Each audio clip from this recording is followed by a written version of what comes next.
જય શ્રી કૃષ્ણ, જય માતાજી. કેમ છો બધા? મજામાં? તો સ્વાગત છે તમારા બધાનું આજના એક નવા વિડીયોમાં. અને અત્યારે જો ઘડિયાળમાં 11 થઈ ગયા છે. આજે તો રવિવાર છે ને મીસુબેન ઘરે હોય ને એટલે બીજું કંઈ કામ થાય નહીં, એટલે કામ આખું મારું બધું બખેડાઈ જાય. નકર તો હું સવારમાં વહેલું બધું કામ પૂરું કરી લઉં છું એમ. પણ આ મીસુબેન રવિવારે જાવ ને એટલે આપણે એટલા ખોટી કરીએ ને. અને જો હવે તો કાલે નવરાત્રી ચાલુ થઈ ગઈ છે એટલે એની બધી નવરાત્રીની તૈયારી કરવાની છે. એની જો આ બધી જ ચોલી છે એ લઈ લીધી અહીંયા.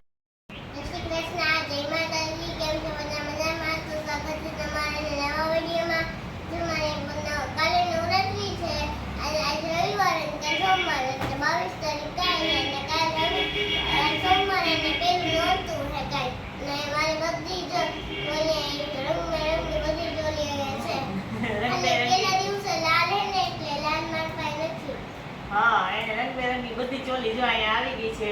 આ લાલ મારી પાસે નથી, પણ એ સિવાયની એને 10 કા 11 ચોલી છે ને કા 10 કા 11 ચોલી છે. તો જો આ બધી ચોલી છે ને નવરાત્રી પૂરી થાય ને એટલે એમાં થેલામાં ભરીને ઉપર માળી આમ જવા દઈએ કા.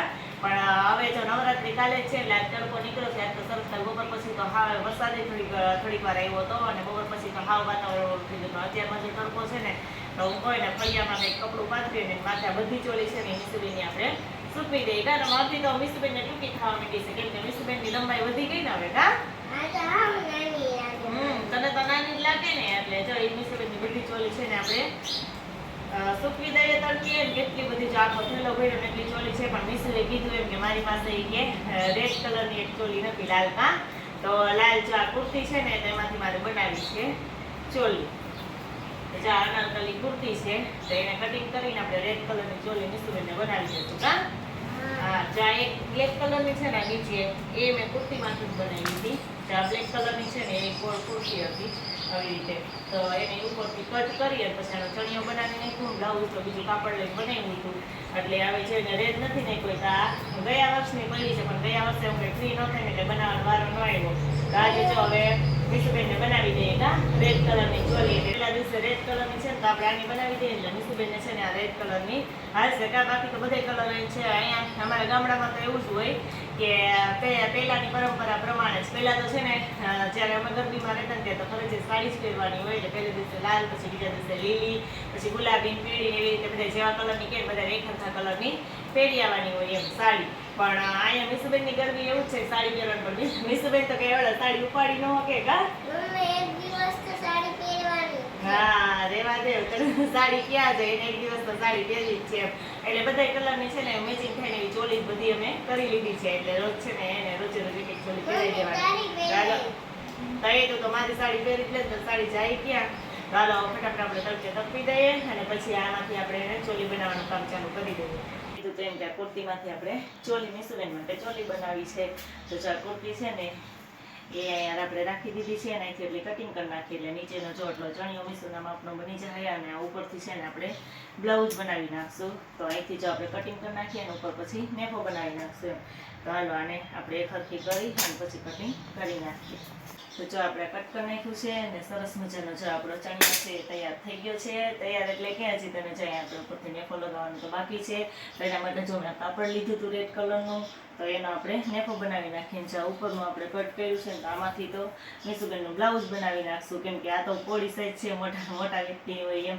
એટલે આને આપણે કટ કરી અને પછી બ્લાઉઝ બનાવવાનું છે. તો પહેલાં આપણે ચણિયો બનાવી નાખીએ અને પછી બ્લાઉઝ બનાવી નાખીએ. જો આપણે ચણિયો તો કટ કરી જ લીધો હતો કે આ કુર્તીમાંથી જો આપણે નીચેનો ભાગ છે કટિંગ કરી લીધો અને જો નેફો બનાવવા માટે કાપડ લીધું હતું ને તો આપણામાં છે ને નેફો એ ફિટ કરી દઈએ.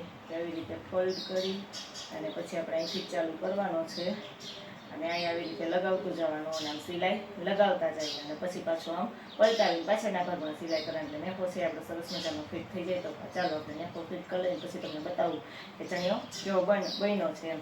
જો તૈયાર કુર્તીમાંથી બનાવીને એટલે ચણિયામાં કંઈ કરવાનું હોતું નથી, ખાલી કટિંગ કરીને આપણે નેફો ફિટિંગ કરવાનો છે. આની પહેલાં મેં એક બનાવ્યો હતો એમ. એટલે કુર્તીમાંથી એકદમ સરળ છે. અત્યારે જો પહેલાં આની ફેશન નીકળી હતી અનારકલી કે આવી ગોળ કુર્તીનો. પણ અત્યારે કોઈ એવું પહેરતું જ નથી, એટલે વેસ્ટ પડી હોય તો આપણે વેસ્ટ જવા ન દેવાય, પણ આપણે વેસ્ટમાંથી બેસ્ટ બનાવાય. જગ્યાએ કુર્તી તો મારી નથી, મારા ભાભીએ આપી હતી કે હાલો મીસુ માટે કંઈક બનાવવું હોય તો, પણ ગયા વખતે જ આપી હતી, પણ એમણે પડી ગઈ, ટાઈમ ન મળ્યો ને તો આજ વખતે હું કાલવામાં ચોલી બનાવી નાખું. ચણિયામાં છે ને આપણે નેફો ફિટ કરી દીધો છે, એનામાં રબર નાખી દીધું છે, મસ્ત જો મીસુ ચણિયો સરસ મજાનો બનીને તૈયાર થઈ ગયો છે. એટલે આ ચણિયામાં મેં કીધું હતું કે કંઈ કરવાનું જ ન હોય, ખાલી કટિંગ કરીને આપણે ઉપરથી કાપડ જોઈન્ટ કરીને નેફો બનાવવાનો છે. તો જો આ સરસ મજાનો આપણો ચણિયો તૈયાર થઈ ગયો છે. અને બ્લાઉઝ બનાવવા માટે જો આ છે ને ઉપરનો ભાગ છે કુર્તીનો, તો એને જ આપણે આ બ્લાઉઝ માપનું છે ને મીસુબેનના માપનું બ્લાઉઝ છે, તો આ બ્લાઉઝ રાખી અને આપણે એવી રીતે આમ કટિંગ કરી લઈએ અને પછી બ્લાઉઝ પણ બનાવી લઈએ. પછી તમને બતાવું કે બ્લાઉઝ કેવું બન્યું. તો જો ઉપરનો કુર્તીનું આપણું કટિંગ કર્યું હતું, તેને બ્લાઉઝ જ બનાવવાનું હતું ને, તો મીસુને કીધું, તો મીસુ કે મમ્મી મારા ઝુમખા તો રાખવા જ છે, મને બહુ ગમે છે એ કે, એટલે મેં આખું લોંગ જ રાખવાનું વિચાર્યું એમ, એટલે ઉપર એને દુપટ્ટો ન રાખે તોય હાલે. અને જો એને સ્લીવ બનાવી હતી ને, તો સ્લીવમાં જો એમાં આટલી બાંધ નીકળી હતી, એટલી સ્લીવ એ કુર્તીમાં, એટલે એ જો એમણે બેવડી સ્લીવ છે ને આડે આડી જ આપણે આમ ચીકટાવાળી કરી દીધી છે, એટલે મીસુબેનને તો સરસ લાગે. અને પછી એને આમ માપીને જોયું ને, તો એને ગળામાં એકદમ ફિટ થતું હતું, એટલે પાછળથી જો મેં કટ કરી નાખ્યું છે. અને પાછળનો ભાગ છે ને એમાં જો એક બાજુ પટ્ટી મૂકી દીધી છે આવી રીતે આમ નીચે, અને એક બાજુ હજી પટ્ટી મૂકવાની બાકી છે, એટલે બે બાજુ પટ્ટી મૂકીને પછી આપણે દોરી કરી નાખશું, એટલે એને પહેરવામાં પણ આસાની રહે. અને આખું જો લોંગ મસ્ત પેટર્ન વાળું ફેશન ને સરસ મજાનું આપણે વેસ્ટમાંથી બેસ્ટ બનાવ્યું છે. હજી તો આખું બની જાય ને પછી મીસુબેન પહેરીને બતાવશે કે કેવું બન્યું એમ. બે બાજુ મેં કીધું તેમ છે પટ્ટી મૂકી દીધી છે, અને હવે આપણે સામે સામે દોરી લગાવી છે. જો દોરી માટે દોરી આપણે બનાવી નાખી છે એટલી બધી, કેમ કે બે બાજુ 4-4 આ બ્લાઉઝની લંબાઈ છે, એટલે 4-4 દોરી આપણે રાખશું. એટલે જો એટલી દોરી બનાવી લીધી ને, જમાએ ફૂમકું ટાંકી દીધું છે, અને બધી જ દોરીમાં આપણે ફટાફટ છે ને ફૂમકા બનાવી લઈએ. અને બધી જ દોરીમાં છે ને આપણે ફૂમકા બનાવી લઈએ, અને પછી આપણે બધી દોરી ટાંકી દઈએ. આપણું બ્લાઉઝ છે ને બનીને તૈયાર થઈ જાય. અને મીસુબેનને તો બહુ ઉતાવળ છે કે મમ્મી જલ્દી પહેરી લો એમ ફટાફટ. તો જો હવે આ બે દોરીના તો ફૂમકા તૈયાર થઈ ગયા છે. જો ચણિયામાં તો કઈ વાર જ ન લાગી, કેમ કે ચણિયો તો ફટાફટ પૂરો થઈ ગયો, ખાલી એમાં નેફ જ બનાવવાનો હતો, આખો તો તૈયાર જ હતો.